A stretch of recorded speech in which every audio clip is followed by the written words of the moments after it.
बहुत दिन पहले की बात है। एक रामू नाम का लड़का एक दिन समुद्री जहाज से कहीं जाने के लिए बैठा और कुछ दूर जाने पर बहुत भयानक समुद्र दुर्घटना से बच गया और वो तैरते हुए एक छोटे से टापू पर पहुंच गया, जो कि वह टापू एकदम निर्जन और सुनसान पड़ा था।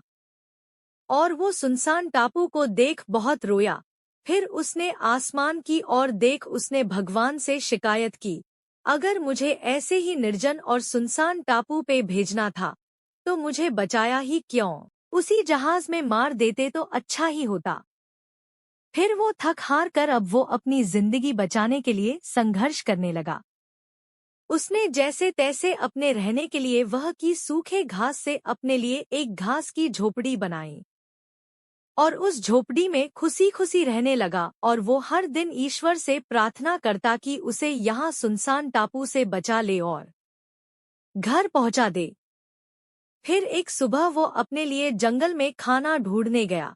फिर जब वापस लौटा तो उसने देखा कि उसकी झोपड़ी आग से पूरी नष्ट हो चुकी थी। वहाँ केवल राख के सिवा और कुछ नहीं बची हुई थी और केवल काली काली धुआं निकल रहा था। फिर वो अपने झोपड़ी को जला देख बहुत रोया और उसने भगवान से कहा, आप मेरे साथ ऐसा कैसे कर सकते हो? बचा नहीं सकते तो कम से कम मुझे इस टापू में चैन से तो रहने दो। ऐसे ही रोते हुए उसको नींद आ गई और वो बिना खाए ही सो गया। उसके अगले दिन ही एक जहाज की आवाज से वो जागा। उसको बचाने के लिए कोई जहाज वहां आया था।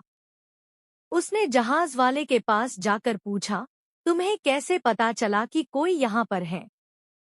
तो जहाज वाले ने जवाब दिया, हम इधर से गुजर रहे थे तो हमने तुम्हारे काले धुएं का सिग्नल देखा और हम यहाँ अपनी जहाज लेकर आ गए।